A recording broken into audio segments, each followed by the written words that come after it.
الشيطان الرجيم. بسم الله الرحمن الرحيم. الحمد لله رب العالمين، الرحمن الرحيم، مالك يوم الدين، إياك نعبد وإياك نستعين، اهدنا الصراط المستقيم، صراط الذين أنعمت عليهم غير المغضوب عليهم ولا الضالين.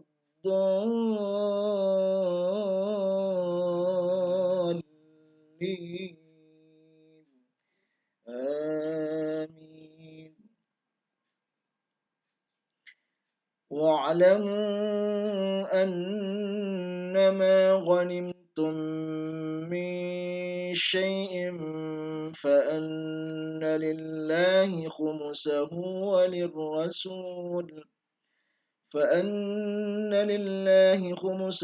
وللرسول ولذي القربى واليتامى والمساكين وابن السبيل إن كنتم آمنتم بالله وما أنزلنا على عبدنا يوم الفرقان يوم التقى الجمعان والله على كل شيء قدير.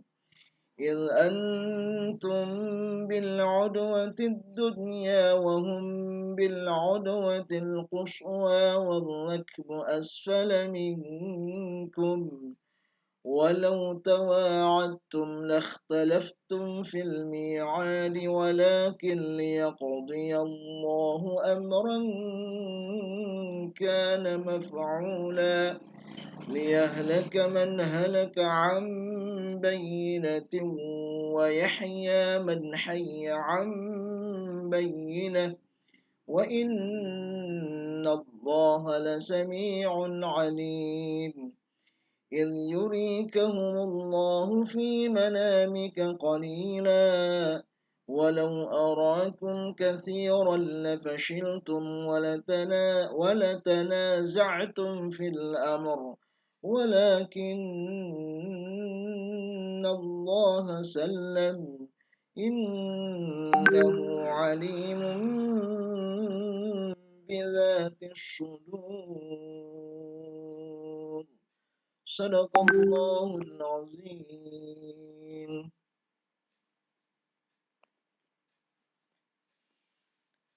بسم الله الرحمن الرحيم. السلام عليكم ورحمة الله وبركاته. الحمد لله الذي أرسل رسوله بالهدى ودين الحق ليظهره على الدين كله وكفى بالله شهيدا. أشهد أن لا إله إلا الله وحده لا شريك له وأشهد أن محمدا عبده ورسوله. اللهم صل على سيدنا محمد وعلى آله وصحبه ومن تبعهم بإحسان إلى يوم الدين. أما بعد. Kaum muslimin dan muslimat, as-saimin as-saimat, para pemirsa pecinta Al-Quran yang sama-sama dirahmati oleh Allah Subhanahu wa taala.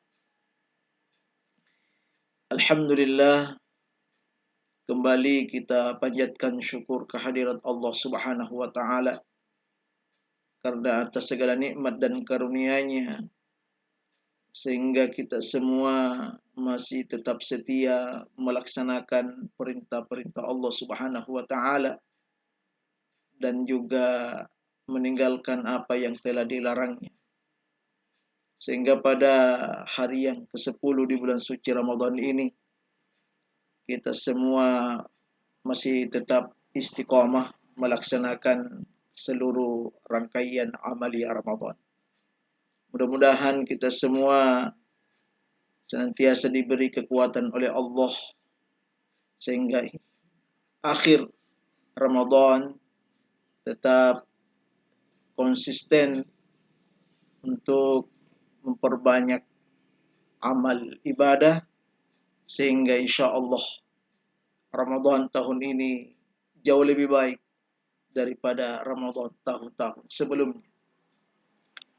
Salawat serta salam marilah bersama-sama kita peruntukkan kepada junjungan Nabi besar kita Nabi Allah Muhammad sallallahu alaihi wasallam. Kaum muslimin dan muslimat, as-saimin as-saimat, para pecinta Al-Quran yang sama-sama dirahmati oleh Allah Subhanahu wa taala. Insyaallah pada kajian hari ini kita kembali akan melanjutkan tadabbur surat Al-Fatihah, dan kali ini kita sementara membahas tadabbur berikutnya adalah apa faedah, apa manfaat, hikmah, bahkan rahasia di balik surat Al-Fatihah yang penuh berkah ini. Pada kajian sebelumnya kita sudah memulai membahas faedah atau manfaat, hikmah dan rahasia surah Al-Fatihah, di mana penulis kitab ini mengatakan budiyat bilhamdi haitsu anna Allah yabda'u ibadahu wa khalaqahu bil manni wal 'ata. Surat ini dimulai dengan memuji Allah dengan kata puji-pujian karena Allah Subhanahu wa taala memberikan nikmat dan karunia-Nya kepada hamba-hambanya qabla ayyas'aluhu, sebelum mereka sendiri memintanya. Dengan dasar inilah sehingga kita semuanya diperintahkan oleh Allah Subhanahu wa taala untuk bersyukur, dan hubungannya dengan syukur ini maka kita harus betul-betul menampakkan dan mewujudkan syukur itu bahwa syukur ini betul-betul diterima oleh Allah Subhanahu wa taala. Jadi memuji Allah dengan mengucapkan alhamdulillah sesungguhnya belum sempurna rasa syukur itu.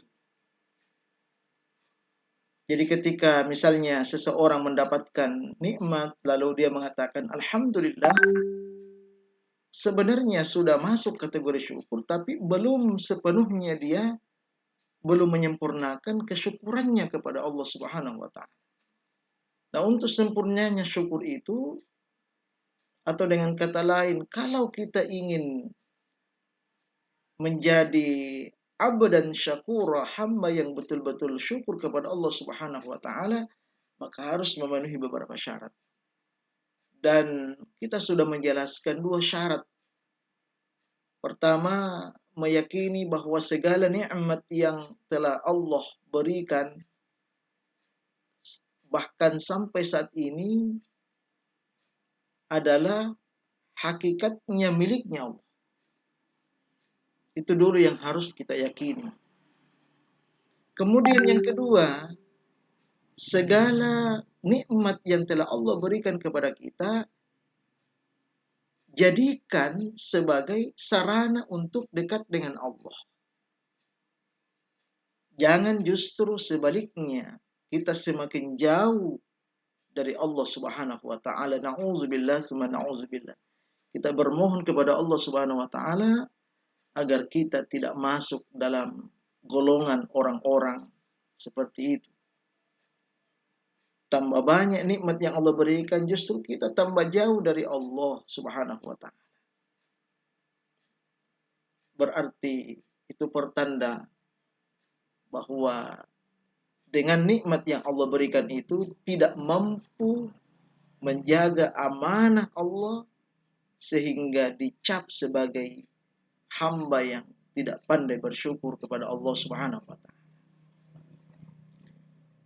Selanjutnya syarat yang ketiga, jikalau kita ingin menjadi abdan syakura, menjadi hamba yang pandai bersyukur kepada Allah Subhanahu wa taala, yaitu hendaknya kita bersyukur tanpa mengenal waktu, tempat, dan kondisi apapun.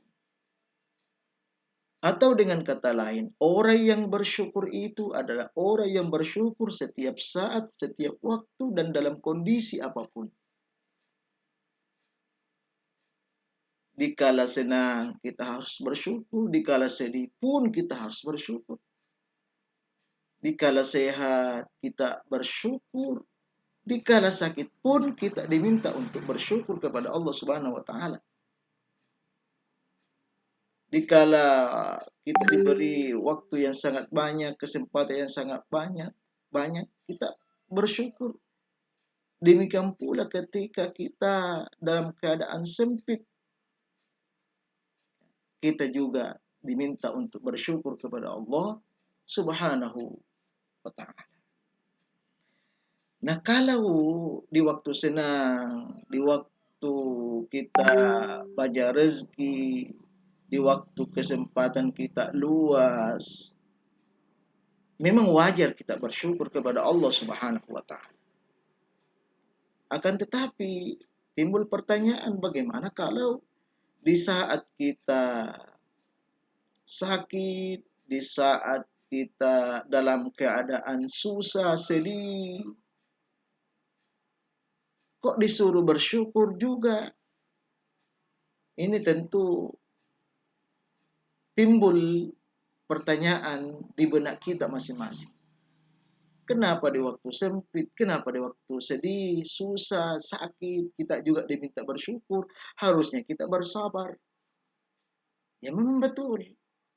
Memang pada saat kondisi-kondisi tersebut, kondisi yang tidak mengenakan bagi kita, memang kita diperintahkan untuk bersabar.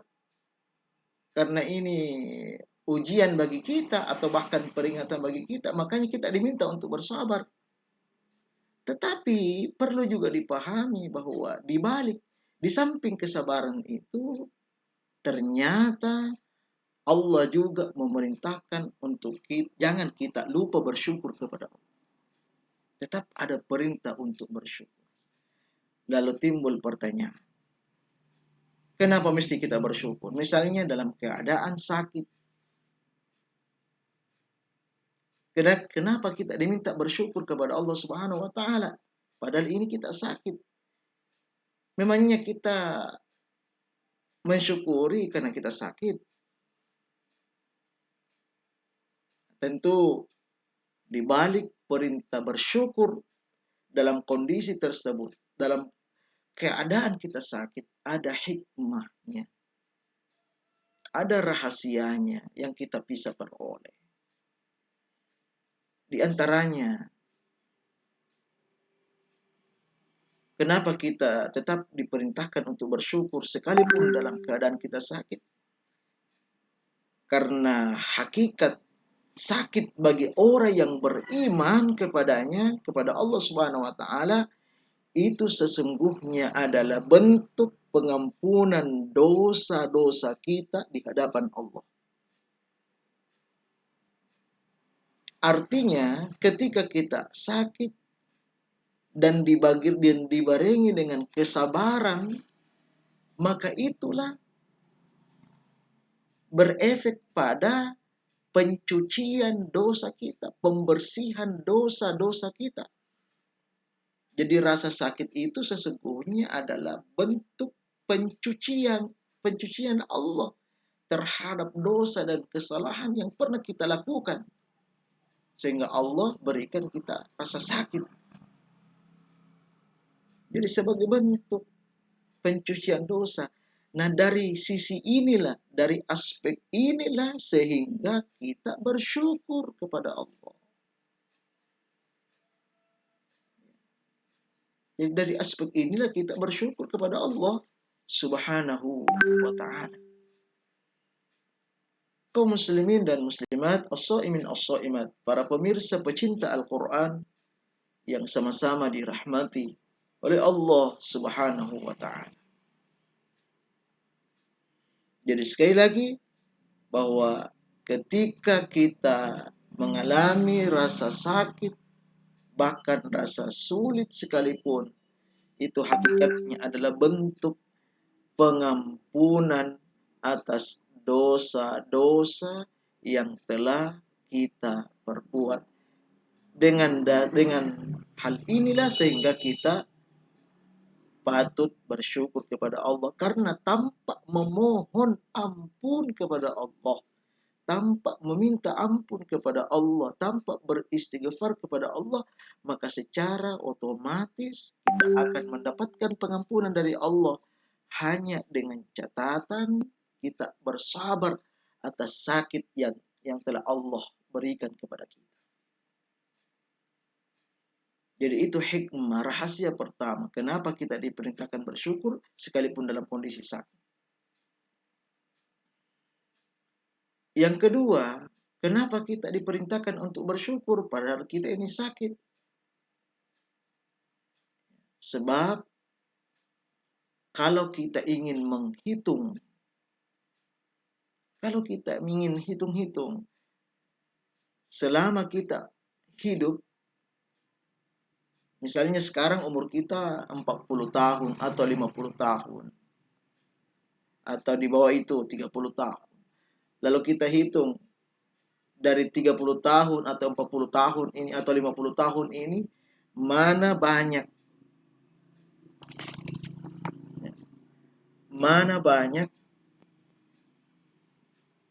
rasa sehat atau sehat daripada sakit yang telah Allah berikan. Mana yang banyak? Ini timbul pertanyaan. Dan ini mampu kita jawab untuk diri kita masing-masing. Mana lebih banyak sehat dan sakit selama kita hidup? Maka tentu kita punya jawaban yang sama. Kita semuanya dalam majelis ini punya jawaban yang sama. Yaitu tentu dalam hidup ini sejak kita umur 0 hari sampai saat ini, lebih banyak sehat yang kita peroleh dibanding sakit. Lebih banyak sehat daripada sakit. Nah, dengan dasar inilah sehingga kita patut bersyukur kepada Allah Subhanahu wa ta'ala. Dan inilah yang dilakukan oleh Nabi Ayub ketika beliau diuji berbagai macam ujian, dan lebih puncaknya ujian itu adalah rasa sakit yang Allah timpakan kepada beliau.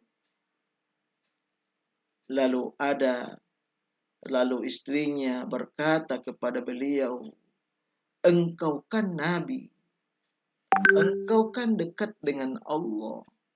Coba minta sama Allah agar disembuhkan sakitmu itu.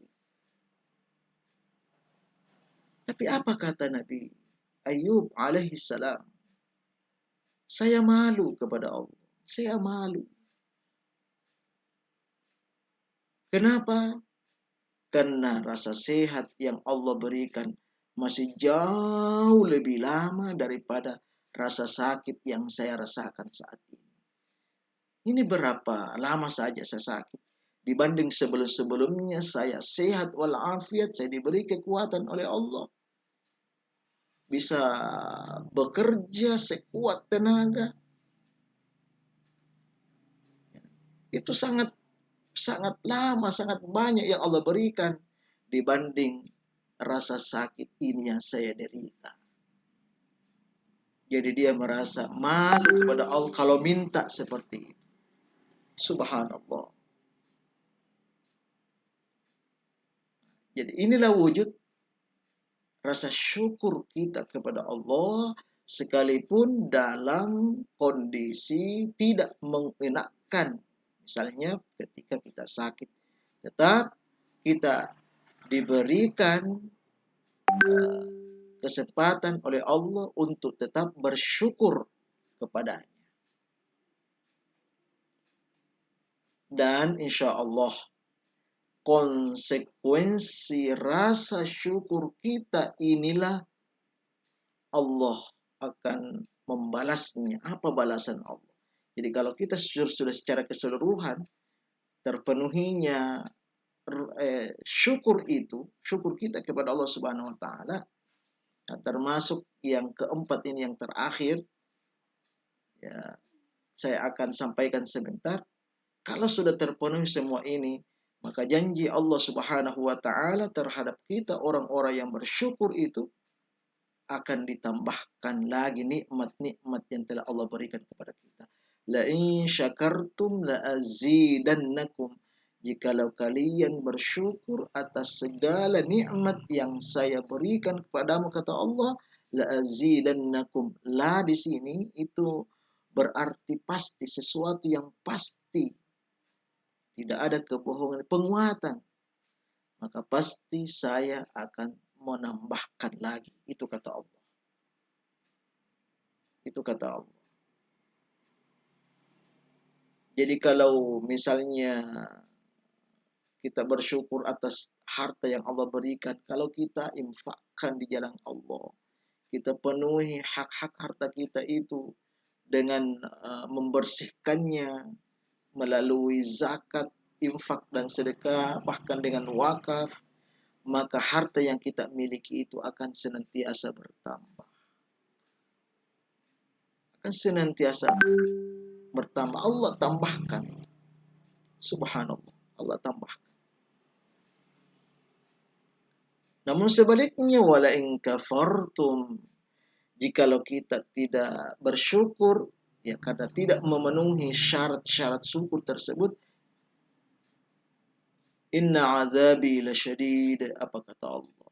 Sesungguhnya azabku itu sangat-sangat menyakitkan, sangat pedih. Ini adalah peringatan Allah Subhanahu wa taala. Oleh karena itu, marilah kita bersyukur tanpa mengenal waktu, tempat, dan kondisi apapun. Tetaplah kita konsisten dengan rasa syukur kita kepada Allah Subhanahu wa taala. Ini perlu dipertegas karena ada sebahagian orang, ya, nanti dia bersyukur ketika dalam keadaan senang, dalam keadaan banyak harta. Akan tetapi ketika Allah uji dia dengan kekurangan harta, bisa jadi berbalik. Dia lupa kepada Allah Subhanahu wa taala, tidak mau lagi bersyukur kepada Allah Subhanahu wa taala. Jadi mari setiap saat kita bersyukur. Di samping kita baca alhamdulillah, alhamdulillah, alhamdulillah, tapi kita wujudkan dengan syarat-syarat ini. Kemudian syarat yang keempat atau yang terakhir dari bentuk syukur itu adalah sesuai dengan firman Allah Subhanahu wa taala, anishkur li wali walidaik.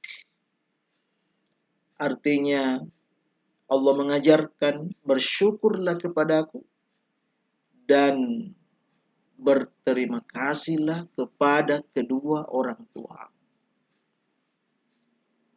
Perlu diketahui, ayat ini adalah ayat satu di antara 3 ayat yang berangkai. Apa maksudnya berangkai di sini? Berangkai artinya ketiga ayat ini ada 2 perintah dan itu harus selalu berjalan beriringan.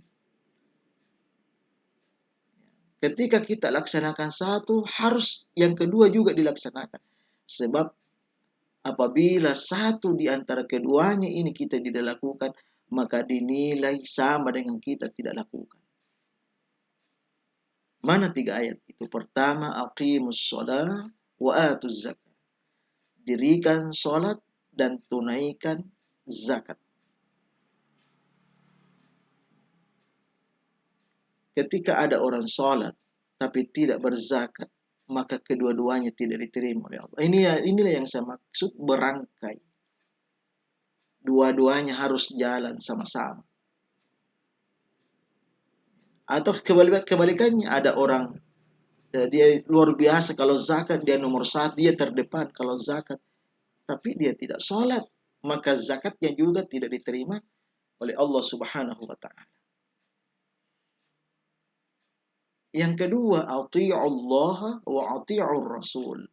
Taatlah kepada Allah dan taat kepada Rasul. Artinya, kalau misalnya ada seseorang, dia hanya fokus taatnya kepada Allah Subhanahu wa Ta'ala, tapi tidak mengikuti sunnah Rasulullah, dia tidak taat kepada Rasulullah SAW, maka ketaatannya kepada Allah juga tidak diterima oleh Allah. Demikian pula sebaliknya, dia taat kepada Rasul, luar biasa taatnya, sunnah-sunnah dia lakukan, tapi tidak taat kepada Allah, perintah Allah diingkari semuanya, maka ketaatannya kepada Rasul juga tidak diterima oleh Allah Subhanahu wa Ta'ala. Kemudian yang ketiga, inilah bahasan kita. Anishkurli wali walidaik. Bersyukurlah kepadaku, kata Allah, dan berterima kasihlah kepada kedua orang tua. Dalam artian, kalau ada misalnya orang rajin sholat, rajin puasa, luar biasa pengamalan agamanya dalam hubungannya dengan Allah Subhanahu wa Ta'ala, tapi dari satu sisi dia tidak pernah berterima kasih kepada kedua orang tuanya, bahkan dia menyakiti orang tuanya, membuat marah orang tuanya, dan lain-lain sebagainya, maka baktinya kepada Allah, peribadatannya kepada Allah, penyembahannya kepada Allah, ibadah-ibadahnya kepada Allah, semuanya itu tidak bernilai di hadapan Allah, gara-gara tidak berterima kasih kepada kedua orang tuanya. Dia durhaka sama orang tuanya, dia membuat marah orang tuanya, membuat murka orang tuanya. Na'udzubillah summa na'udzubillah min dzalik. Oleh karena itu, Rasulullah Sallallahu Alaihi Wasallam mengingatkan, Allah fi ridhal walidain. Ridha Allah tergantung ridhonya orang tua. Allah tidak akan ridho kalau orang tua tidak pernah ridho sama kita. Perlu diingat itu. Sekali lagi, Allah tidak akan pernah ridho sama kita selama orang tua tidak ridho sama kita. Tapi kalau orang tua sudah ridho sama kita, maka insya Allah inilah yang membawa kita, membawa ridhonya Allah datang kepada kita. Wa sukhtullah fi sukhtil walidain. Dan murkanya Allah, marahnya Allah tergantung pada marahnya dan murkanya orang tua. Na'udzubillah. Kalau orang tua sudah benci sama kita, kalau orang tua sudah marah sama kita, itu tanda bahwa kita termasuk orang yang celaka. Kenapa? Karena Allah juga ikut marah, murka sama kita. Na'udzubillah. Kita berlindung kepada Allah Subhanahu wa Ta'ala. Kita berdoa, ya Allah, jauhkan dari sifat kedurhakaan kepada orang tua yang bisa mengundang amarahnya Allah Subhanahu wa Ta'ala kepada kita. Na'udzubillah. Kita berlindung kepada Allah Subhanahu wa Ta'ala. Sebenarnya bagaimana sih orang yang berbakti kepada orang tua itu untuk menjadi anak yang pandai berterima kasih? Di antaranya, pertama, hendaknya kita selalu mendoakan beliau. Kita doakan orang tua. Kita mendoakan doa supaya Allah berikan rahmatnya, keberkahan hidupnya. Kalau misalnya sudah meninggal, kita doakan mudah-mudahan dosa-dosanya diampuni oleh Allah dan segala amal ibadahnya diterima oleh Allah. Kita doakan. Ini selalu kita ingatkan, karena boleh jadi ada anak yang lupa sama orang tuanya. Apalagi kalau sudah meninggal, tidak ada lagi doa untuk orang tuanya. Kenapa hal itu terjadi? Ya, boleh jadi karena anaknya ini tidak soleh. Anaknya ini tidak ada dasar agama yang ia miliki. Oleh karena itu, sering juga kita ingatkan kepada seluruh orang tua, didiklah anak kita dengan agama. Didik anak kita dengan agama. Insya Allah kalau kita tinggalkan anak kita, sudah ada dasar agamanya, kita sudah ajarkan dia kebaikan-kebaikan, atau kita masukkan ke tempat-tempat sekolah-sekolah agama, madrasah, atau bahkan ke pesantren. Insya Allah itu adalah investasi terbesar untuk kita sebagai orang tua, karena pasti dia ingat kita. Sekalipun kita sudah kembali kepada Allah Subhanahu wa taala, dia pasti akan mendoakan kita. Jadi kita sebagai anak hendaknya kita selalu mendoakan beliau. Ini adalah wujud dari bakti kita kepada kedua orang tua. Yang kedua caranya tentu berperilaku baik kepada kedua orang tua. Ketika berkata-kata orang tua, kita harus selalu sopan. Bahkan ketika misalnya kita diajak untuk berwasiat, tetap jaga kata-kata kita. Jangan sampai mulut ini bisa menyakitkan hati. Ini adalah bagian cara berbakti kita kepada kedua orang tua. Taati orang tua. Kita harus dengar apa kata-kata orang tua. Jangan merasa kita ini sudah tinggi pendidikan sehingga apa yang diucapkan oleh orang tua kita tidak mau dengar lagi. Na'udzubillah summa na'udzubillah. Oleh karena itu saya ingin mengajak kepada seluruh anak, ya, seluruh kita semua ini, karena kita semua ini adalah anak. Itulah bedanya anak-anak dengan anak. Kalau anak-anak memang umurnya masih muda. Tapi kalau anak sekalipun umurnya sudah 70 tahun, 100 tahun, tetap dia berstatus sebagai anak karena punya orang tua. Oleh karena itu, saya ingin mengajak kepada kita semua sebagai anak, mari jaga sikap kita kepada kedua orang tua. Jaga sikap kita.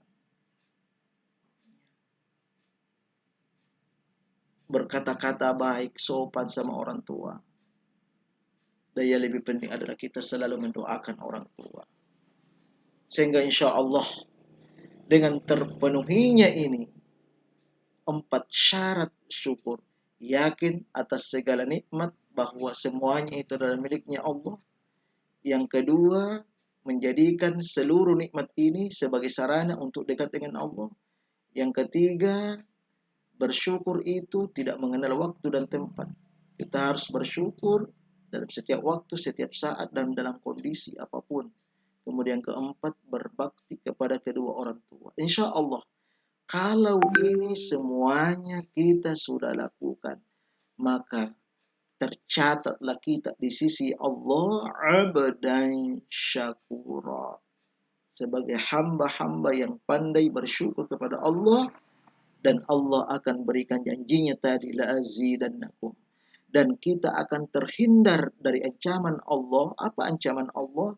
Inna azabi lasyadid. Kita akan dimasukkan ke dalam neraka jahanam yang penuh dengan azab yang sangat menyakitkan, yang sangat menyedihkan. Bahkan di dunia ini menurut hadis qudsi, Allah berfirman, "Man lam yasbir ala bala'i wa lam yashkur ala na'ma'i falyakhruj minad dunya." Siapa yang tidak bersabar, siapa yang tidak bersyukur atas nikmat yang telah saya berikan kepadanya, maka silahkan keluar dari dunia. Kita disuruh keluar dari dunia. Kita mau kemana? Kita ke Jakarta masih dunia. Kita ke luar negeri masih dunia. Ini artinya tanda penghinaan Allah terhadap orang-orang yang tidak bersyukur kepada Allah Subhanahu wa taala. Silakan keluar dari dunia, falyakhruj, ya, falyaltabis rabban siwaya, dan cari Tuhan selain daripada saya. Nauzubillah. Masa kita disuruh cari Tuhan selain daripada Allah Subhanahu wa taala? Sekali lagi, ini adalah kata-kata hinaan Allah terhadap orang-orang yang tidak bersyukur kepadanya. Mudah-mudahan kita diberikan kekuatan oleh Allah sehingga kita insya Allah tetap menjaga rasa syukur kita ini hingga akhir hayat kita. Sekira inilah kajian kita hari ini, mudah-mudahan bermanfaat dan insya Allah faedah, hikmah, rahasia surat Al-Fatihah berikutnya kita akan lanjutkan besok hari yang ke-11 di bulan suci Ramadan ini. Sebelum saya tutup, tak bosan-bosannya saya mengingatkan kepada kaum muslimin dan muslimat, para pemirsa pecinta Al-Quran, jangan lupa dukung channel kami, channel saya, Muhammad Nur Official. Yang belum subscribe, silakan di-subscribe, kemudian di-like, lalu yang paling penting adalah sebarkan, bagikan ke keluarga. Insya Allah asbab kita share ini menjadi amal jariah untuk kita semua. Mari kita tutup. Alhamdulillahirabbil alamin. Subhanakallahumma bihamdik asyhadu an la ilaha illa anta astaghfiruka wa atubu ilaik. Wallahul musta'anu alaihi tiklan. Assalamualaikum warahmatullahi wabarakatuh.